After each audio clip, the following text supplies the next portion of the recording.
Mapagpalang gabi po sa ating lahat. Blessed evening po, everyone. Ayan, maraming salamat Ate Melissa sa napaka-prepared na introduction. Kaya pala yung interview mo ako. Ayun, maraming salamat, and before we start, I would like to greet the young people. Happy second year anniversary. Ayan. Salamat po sa mga buhay nyo. Palakpakan naman natin ang mga young people ng Abu Dhabi. Ayan. I hope sa Dubai maglakihan na yung aming mga anak para maging youth na din sila. For now, mga kids ministry pa lang sila dun eh.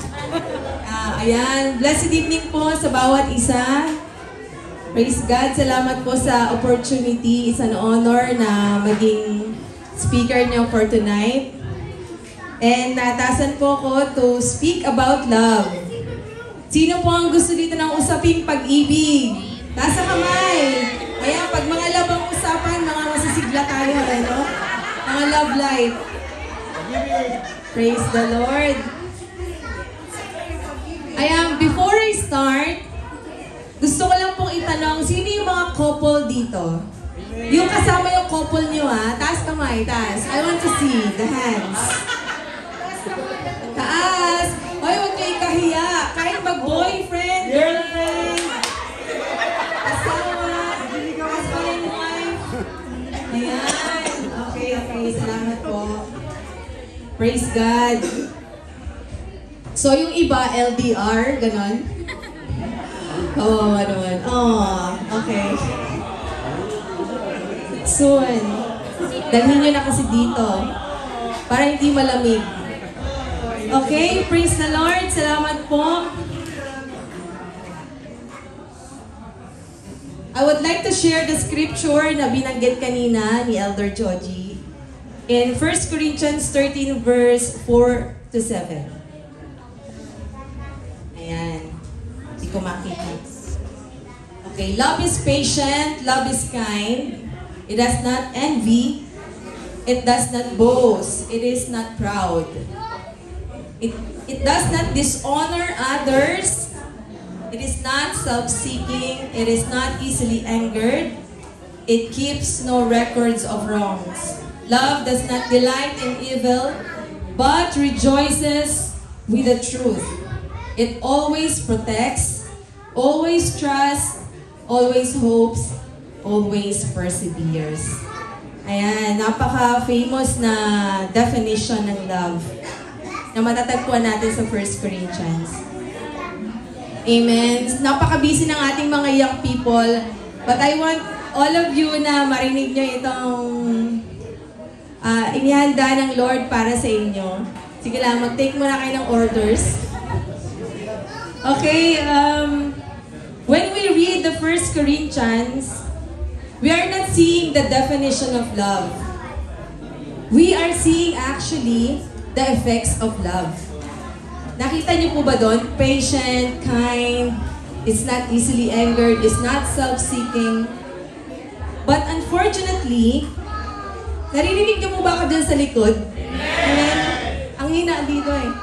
Unfortunately, hindi natin makita sa ating buhay because our definition of love is heavily influenced by Korean novela, Hollywood, Disney movies, love stories, diba? Love story movies.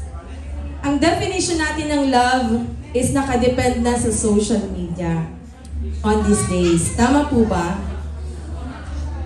Social media na unfortunately ang nagbibigay ng standard sa definition ng love na dapat Word of God ang standard ng every relationship.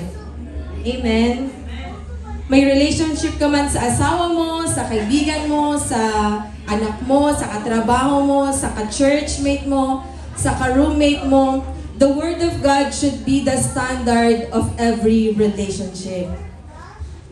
But every time we watch movies, ayan, mga Disney films, na nagpakasalang prince and princess, naririnig niyo ba ito lagi? And they live happily ever after. The end. Diba? Laging ganun naririnig natin. So, ang ideal natin ng pag-ibig, laging masaya. laging nakakakilig, laging masarap. Ganon tayo in-influence ng mundo. But, ang sabi sa 2 Corinthians is totally different sa mga napapanood natin sa pelikula. Kaya ngayon, ang mga youth natin, kabataan pa lang, sobrang liit pa lang, may mga crushes na. Diba? Crush ko yung mga nakikita nilang artista sa TV. Ako yata, I started having a boyfriend when I was 16 years old. O diba, napakabata? Yung mga 16 ngayon ay marunong na mag-lip tint, marunong nang mag-makeup, diba? Hindi nila masyadong na-enjoy ang kanilang kabataan. Why? Because our world is trying to teach us what is the meaning of love on these days. Amen? We've been lied to this idea about the truth of love and relationship.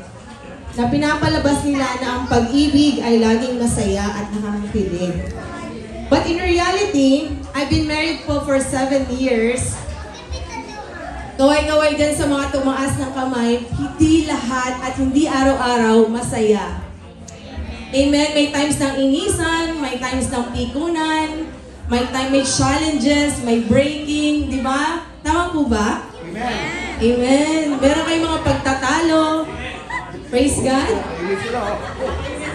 Ayan po ang realidad. Kaya may mga bata na gustong-gusto na nila magpakasal. Amen. Pag nakita nila yung wedding magazine, nakita nila na nagpakasal, gusto na rin nilang magpakasal kasi they're thinking, when they got married, magiging masaya na ako. I will become complete. Which is hindi po yun ang sinabi ng ating Panginoon sa kanyang salita. Relationship affects our joy, our peace, and our schedules. Amen. Naniniwala po ba kayo doon na sabi doon, ang relationship daw can make you happy and can make you sad. Relationship daw can be your great asset or can be your great liability. Kasi nga naman, pag may nagbigay sa'yo ng flowers, ano nararamdaman mo? Siyempre, masaya ka, no? Kinikilig ka. And if someone on your family or your friends na passed away, you become so lonely and sad. So, ang relationship can affect us a lot. Kaya, paano nga ba tayo tinuturoan ng Panginoon to enter into a relationship base sa standard ng Panginoon sa pag-ibig? Ayan. Gusto kong ipakita sa inyo ang next slide. Pa-next slide po. Ayan. Ano po nakikita niyo sa picture? Chicken biryani. Sarap niya. Anong connect? Ayan. Sa mga hindi po nakakaalam, paborito ko po ang chicken biryani. Nung ako po ay unang nakatikim niyan, talagang hindi ko na yan inalis sa aking mga listahan ng favorite. At isa yan sa mga favorite ko. So ngayon, nakikita niyo po yung picture ng biryani dyan, no? Nung kinakain ko yan noon, sarap na sarap ako sa biryani, pero hindi ko siya alam lutuin. Hindi ko alam yung ingredients, kung ano yung ingredients ng biryani. So, sa atin, we have this kind of picture of love, but we really don't know what is the ingredient of true love. Amen? Meron lang tayong picture and then couple goals. Nakikita natin yung mga couples sa internet. They're so happy. Sa Instagram, they're posting their picture together. But we really don't know what is the really ingredients of love. Diba? Nakikita natin, sabi dun sa binasa natin, love is patient. Pero bakit lagi kami nag-aaway ng aking girlfriend? Love does not keep the records of wrong. Bakit lagi niya inuulit-ulit yung Pasko? Amen? Napakamalilimutin niya, pero pagdating sa Pasko, mula unang ex ko hanggang sa pinakahuling ex ko, tanda-tanda niya. Amen? So, atin nagmamahal pero they don't really know what love is. Marami sa inyo kumakain ng biryani pero hindi nyo alam kung ano yung ingredients ng biryani. Siguro yung ano lang, cardamom seed. Praise the Lord. So sa atin po, God wants to teach us what is the true, really, the meaning of love. When we enter a relationship, lahat po tayo gusto nating maging masaya, no? At gusto natin, when we enter into a relationship, our goal is to be happy. Tama ba? Amen? Kaya tayo, we spend our time to our loved ones because relationship give us happiness. And the Lord want us to feel that happiness. Yung godly happiness na gusto niyang maramdaman.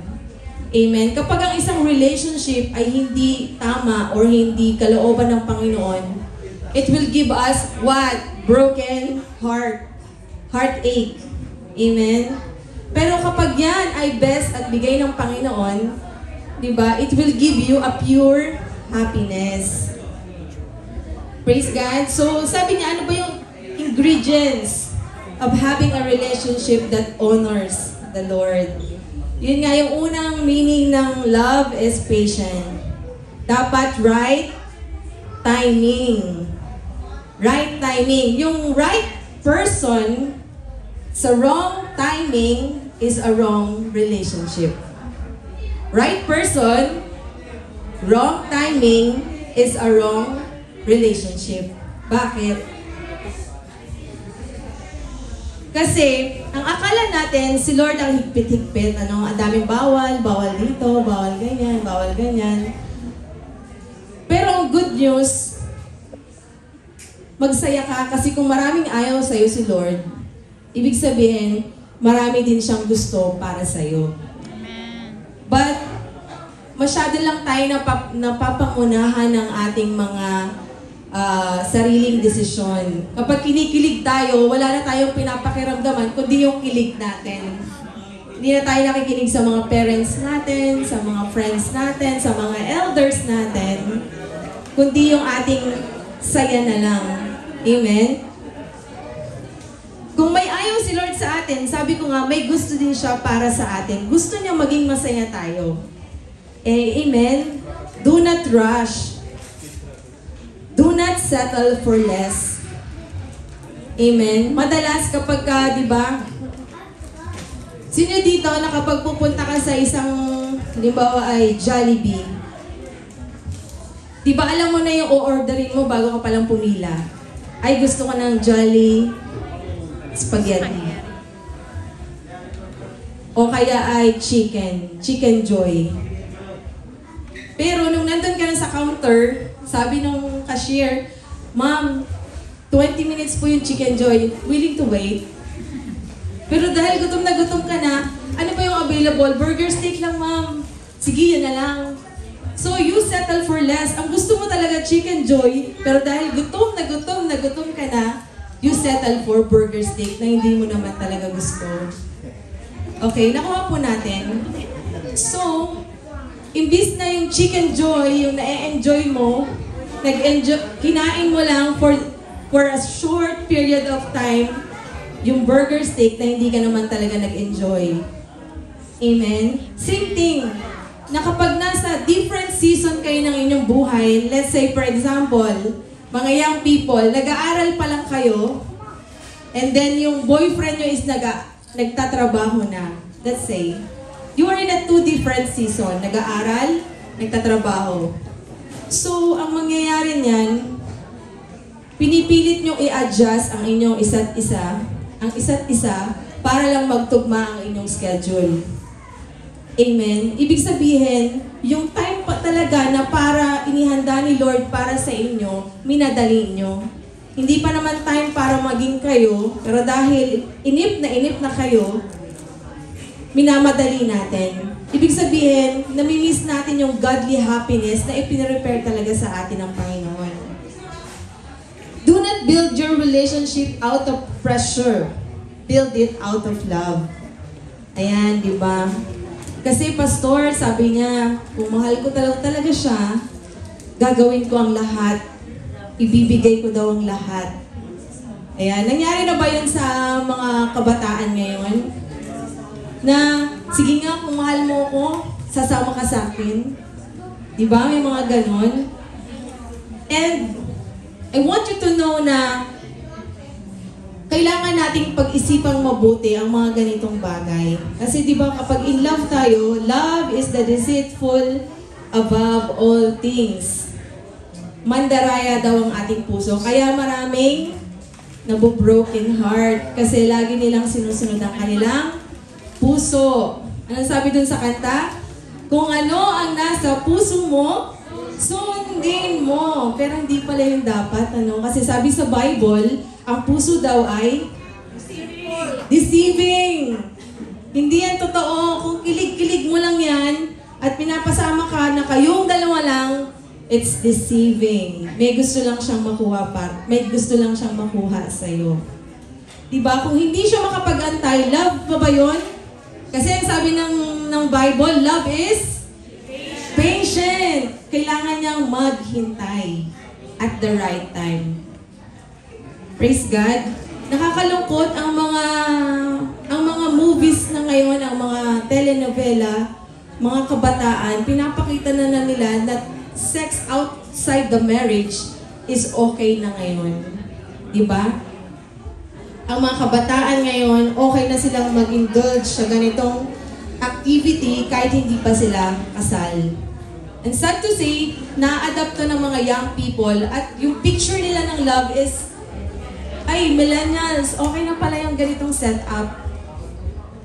Kahit matulog ako sa aking, kasi nung mga unang panahon, hindi yung mga hindi pinapayagan ng nanay mag-overnight. Amen, no? Ako din, hindi ko yun naranasan. Kasi yung kanilang sabi niya, anak, papunta ka pa lang, pabalik na ako. Yung mga pa-excuse mong project, hindi yan pwede. Huwag ka nang magpumilit. Kung gusto niyo mag-project dito sa bahay natin. Diba? Naiingit ako sa mga iba kong classmate kasi nag-overnight sila. Pero, sabi nga, makinig tayo sa ating mga magulang. Kasi, hindi man sila ganun talaga ka-expert base sa Word of God noon, but their experience, alam na nila na maraming manloloko ngayon. Noon at ngayon, di ba? Kaya sabi ng iniingatan tayo ng mga mahal natin sa buhay. Ayan, sabi ko nga, do not force the relationship, especially if you are in different season. Good things are worth waiting for. Amen? Good things are worth waiting for. Kasi, singleness doesn't mean loneliness. It doesn't mean you're single, you are lonely. Amen? Praise God. Huwag nating isipin na, ay, ako'y single. Lungkot na lungkot ako, naiinggit ako sa may mga ka-holding hands, sa may mga nakaakbay, sa may mga sumusundo, naglilibre ng milk tea, naglilibre ng burger. Diba, huwag tayong mainggit. May tamang panahon sa ating lahat. Amen? Sabi nga, love is patient. Ang pag-ibig ay matyaga. Diba? Sabi niya kasi, Pastor, kasi baka siya na yung soulmate ko. Hindi ko na to kailangan palampasin. Kasi pag pinalampas ko niyan, baka mapunta siya sa iba. You know what? Soulmate is actually a myth. Sabi doon, ano ba yung originate ng soulmate? Yun daw, Diyos daw ng mga Greek noon, nagalit daw, nagselos, and then kinahati daw niya yung mga katawan ng mga tao, nagpagala-gala, at ang kanilang objective is hanapin yung kanilang kalahati. At di ba yung soulmate na tinatawag nila ngayon ay hanapin mo yung soulmate mo. Di ba? Hindi ako naniniwala na may isang tao lang na nilaan para sa'yo si Lord. Amen. Sabi nga, maraming isda sa dagat. Ibig sabihin, hindi, halimbawa, kung ang kapartner, ang inilaan talaga sa akin ni Lord ay si Brother Rene, tapos hindi siya yung napangasawa ko. Tapos si Brother Rene, iba din yung napangasawa niya. na dapat ako yung asawa niya kasi kami daw yung soulmate. Ibig sabihin, nasira na namin yung love kasi hindi kami yung nagkatuluyan. You get my point po? Ibig sabihin, ang bawat decision natin ay nasa ating mga sarili. God did not touch our will, but He is directing how we were going to choose our partner. How we were going to enter into the right relationship na in line sa kalooban ng Panginoon. Eh, Pastor, paano po ba yun? Paano ko ba malalaman na siya na yung the one? Ayan, siya na po ba yung the one? Paano ko ba malalaman yun? Amen. Sabi dyan sa next slide po natin. Isa pa po. Then po sa Psalms 37:4, delight yourself in the Lord, and He will give you the desires of your heart. Ayan, kay Yahweh mo daw hanapin ang kaligayahan at ang pangarap mo ay iyong makakamtan. Maraming nakaka-misinterpret sa verse na ito na kapag we delight in the Lord, whatever our desire is, ibibigay ni Lord. Kasi sabi dun sa verse na yun, kapag dinelight ko daw si Lord, ibibigay niya kung anong desire ko. Paano kung ang desire mo is hindi naman kalooban ng Panginoon? See, when we delight in the Lord, ibig sabihin kapag we draw near to God, kapag tayo ay lumapit sa Panginoon, kapag tayo ay mas naging close sa Panginoon, mas nagiging malinaw kung ano yung kalooban niya para sa atin. Napansin niyo ba? Nung kayo'y unbeliever pa, ang gusto niyo noon ay tall, dark, and handsome. Tapos, here comes nung nakakilala ka na kay Lord, na bago na yung standard mo. Lord, buburahin ko na yung tall. Basta man of God. Amen. Di ba? Tama ba ako? Amen. Okay, Lord, buburahin ko na yung dark. Basta, He's a servant of God. Amen? See, when we draw near to God, when we delight ourselves to God, nababago din yung ating standard. Naakala natin, yung standard ko, Lord, kailangan yung 10-digit yung sahod. Yung talagang stable na ako. May kotse. Yung masusundo ba ako, anytime tumawag ako, di ba? Ngayon, nababago na yon. Kasi noon din, ang standard ko, Lord, gusto ko mahilig din sa music. Pero si Brother Rene, ayaw ng music sa kanya. Lord, gusto ko yung magaling kumanta. Yun. Dancer pala yung binigay sa akin ni Lord. Dancer. Totoo ba yun, Elder Joji? Dancer nga ba siya nun? Dancer. Dancer. Pag-isip. So, yung mga binigay ni Lord sa akin, hindi ng mga hiningi ko noon, nung ako ay nagsuserve na kay Lord, na bago yun. Lord, basta mas mahal ka niya higit sa lahat. Amen. Dapat ganun na yung ating objective. Na, ayan yung sinasabi ni Lord, that when we delight in the Lord, He will give the desires of your heart. Yung desire ni Lord, magiging desire mo na rin. Amen? Yung desire ni Lord, yung mga desire, yung standard niya, magiging standard mo na rin ngayon. Amen? Nabubura na yung mga tall, dark, and handsome. Nagiging isa na lang, Lord, basta man of God, who loves you more than anything else. Amen? Kasi kapag pagka ang isang lalaki or ang babae, mahal niya si Lord, hindi ka niya sasaktan. Hindi ka niya lolokohin. Kahit hindi mo siya bantayan. Kahit hindi mo alam yung password ng kanyang cellphone. Kahit hindi mo alam ang password ng kanyang Facebook. Kapag siya ay totoong servant ng Panginoon, you feel secured. Amen? Ayaw natin ng relationship na lagi tayong TH. Sino dito nakakala ng mga TH? Yun. Tawang hinala lagi, no? O, si Kuya, o. May hugot. Na kapag hindi lang nag-reply, ang dami mo nang sinabi, ratatatatatatatata, sige bye, salamat na lang sa lahat. Kaya marami tayong sinasabi, no? Yung pala, nag-CR lang. Ang dami na nating iniisip. So, dapat na doon tayo sa part na secure tayo. Amen? Praise God. Ayan, sabi pa po dito, yung una, right timing, ngayon, right person. Paano ba na natin malalaman if it is the right person? Ayan, 2 Corinthians 6:14. Slide po ako, ate.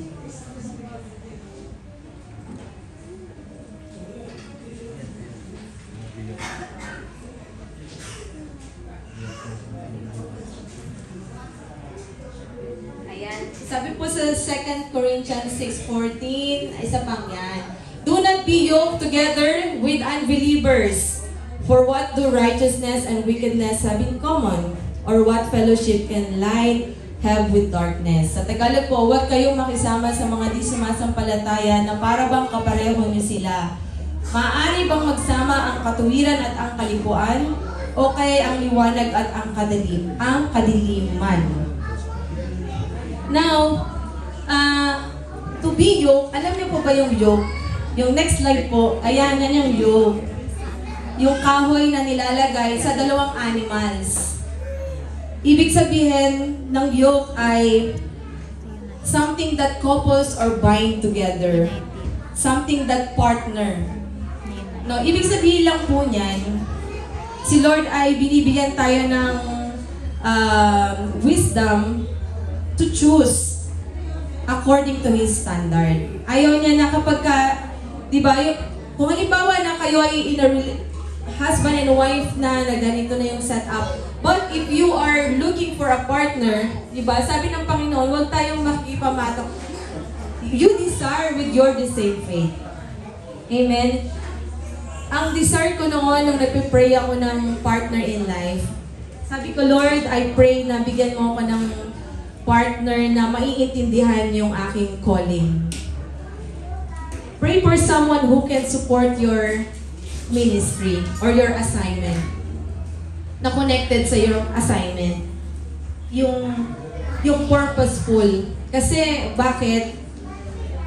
Let's say sa akin,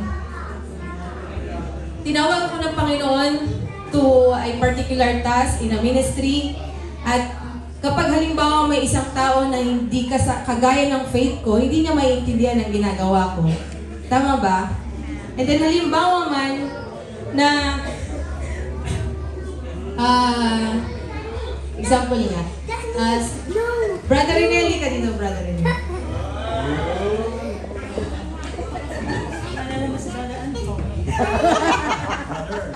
Sample lang, sample. Dito. Ayan. Hilahin mo ako. Tapos kapag hinila ko siya, alam mo yung naghihilahan sila na hindi kami the same ng direction. Kasi ang yoke, they're going to the same direction. Hindi pa tapos. Hindi pa ba?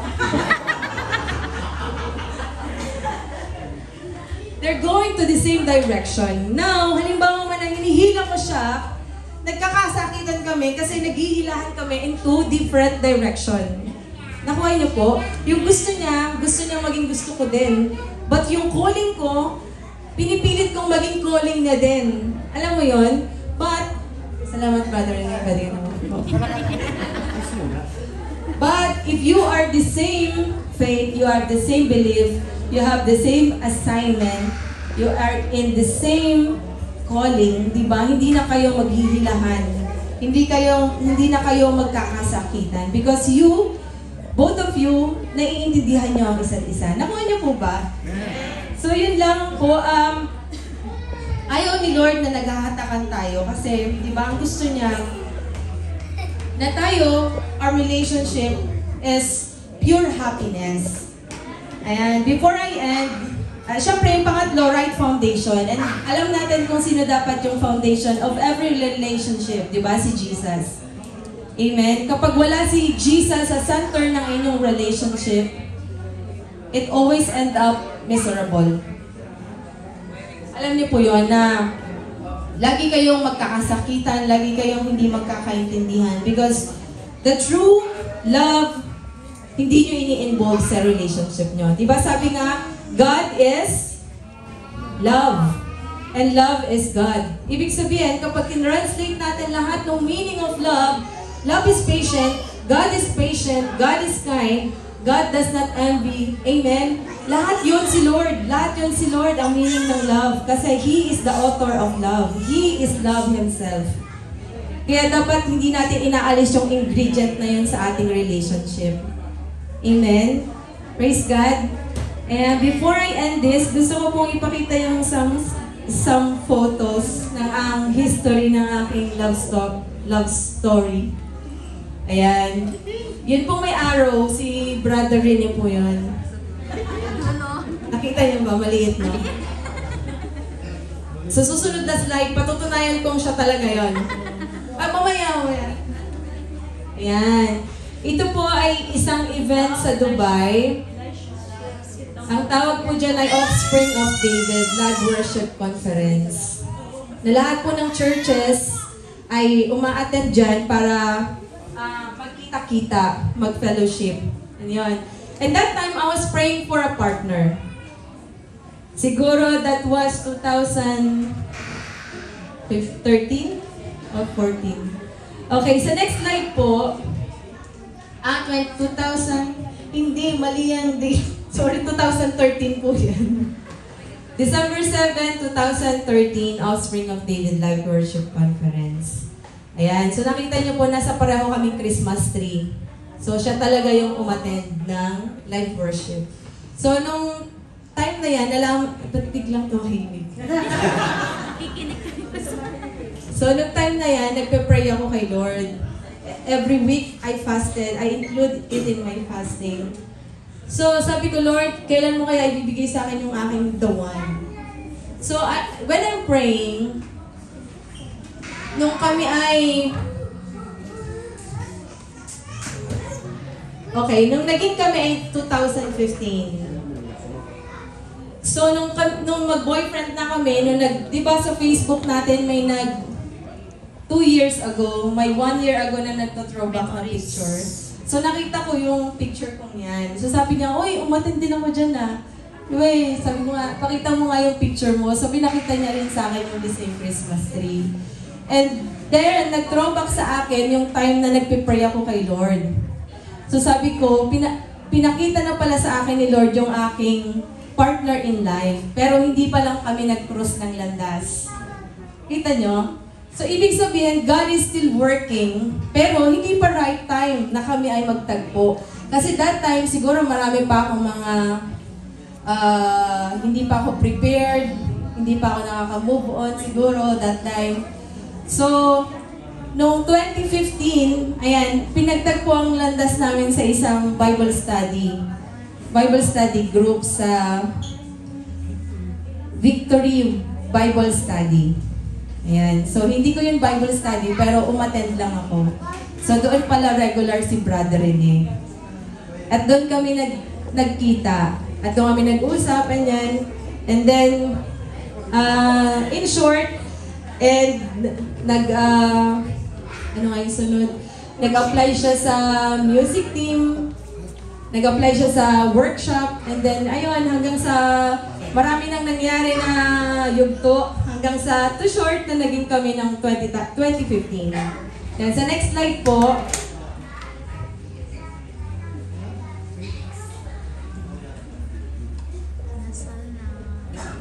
ayan. Kinasal po kami sa Philippine Consulate noong September 22, 2016. At sa church wedding noong October 7, 2016 din. I just want to share yung aming wedding theme na Bible verse sa wedding invitation namin. Yung He has made everything beautiful in its time. You know, ito po yung isa sa mga siguro testimony ng buhay ko. Kasi I've been in so many relationship na napaka-toxic. A very wrong relationship. Na hindi ko akalain na ako ay nag-enter sa ganong klase ng relationship. Gusto ko lang i-share na dati ay yung relationship na akala ko ay para sa akin, 5 years kami noon, pero hindi kami nagkatuluyan. Dahil nga, mali. And then, here comes nung nakilala ko si Brother Rene. Wala kaming 1 year, we ended into marriage. Dahil, sabi ko nga, if it is the right time, sabi ni Lord, when the time is right, I, the Lord, will make it happen. Kaya sabi ko nga sa mga young people ngayon, kung kayo ay nasa stage ng pag-aaral, i-enjoy niyo yung inyong studies. Amen? I-enjoy niyo yung love ng Panginoon. Kasi, kung hindi pa yan tamang panahon, hindi mo yan ma-enjoy. Sabi ko nga, right person in the wrong timing is still a wrong relationship. Amen? And then, yung last slide po, ayan, bukod sa marriage contract, meron kaming personal contract. Ayan, gusto ko lang maging encouragement sa inyong lahat bago ko i-end ito. Yung aming 7 rules and regulations of our marriage. Ayan, number 1, bawal matulog ng magkagalit at may sama ng loob sa isa't isa. Kung ayaw makipag-ayos, mapuyat ka. So, yan ang aming number 1. And we are married for 7 years. Hindi pa naman kami natulog nang kami magkagalit. Praise God. So, number 2, simulan at tapusin ang araw sa pagsasabi ng I love you. And still happening po. Salamat sa Panginoon. Bago siya pumasok sa trabaho, mag-I love you siya. And then, bago kami matulog, he will say I love you, both of us. Number 3 is our prayer partner. Nung kami po ay mag-boyfriend and girlfriend pa lang, we have this kind of 8 o'clock prayer. Na pag mag-a-alarm kami sa phone namin, kapag nag-8 o'clock na, it is time to pray. Kahit nasaan man kaming lugar, kung ano man ginagawa namin, we will spend time to pray. And then, number 4, kapag galit or mainit ang isa, kailangan tumahimik at lumamig ang isa. Bawal magalit ng sabay. Ayan, pinapractice namin ito. Why? Kasi pag sabay kaming nagalit, it will damage our relationship. Amen. Kaya sabi namin, kapag ako ay mainit ang ulo, tumahimik ka lang. Hayaan mo lang akong mainis, i-release yung aking inis, at ganoon din siya.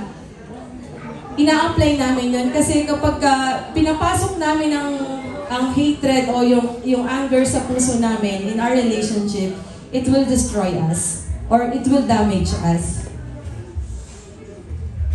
Number 5, be transparent and open and faithful. No secret allowed. Remember, we are already one. Amen. Sino ba dito ang mag-couple na hanggang ngayon may secret pa rin kayo sa partner nyo? No? No secret? Baka meron pa kayong tinatago dyan, ha? Secret! Pastor March, alam mo na ba lahat ang tungkol kay Pastor Jimmy? Alam ko, Pastora. Alam mo rin ako. Pastor Jimmy, alam mo na ba lahat kay Pastor March? Secret! Ayan, so, yun po, as much as possible, or kailangan talaga na maging transparent tayo sa isa't isa. Kasi wala daw lihim na hindi nabubunyag. Ayan, number 6, 2 minutes na lang po. Bawal manghina ng sabay spiritually. Kailangan maging strong ang isa kapag weak ang isa. Ayan, I want you to apply this po sa inyo ding relationship. Na kapag we are spiritually weak or kapag nanghihina yung partner nyo, make sure na pilitin nyo maging malakas para sa kanya. Or vice versa. Kasi kapag pareho kayong mahina, di ba, lalo kayong tatalunin ng inyong problema. Kaya dapat i-pray nyo na maging strong ang isa sa inyo para hindi kayo mabubuwag ng pagsubok. And number 7, Jesus will always be the center of our marriage. Wala nang iba. Kaya yun, maraming salamat po sa inyo and I pray na naunawaan po natin kung ano talaga yung meaning ng love. Amen? Praise God. Salamat po. Let's all pray. Father God in heaven, maraming salamat po. Thank you for this kind of love that you have imparted in us. Salamat po, Lord, for the young people na narito sa gabing ito, Panginoon.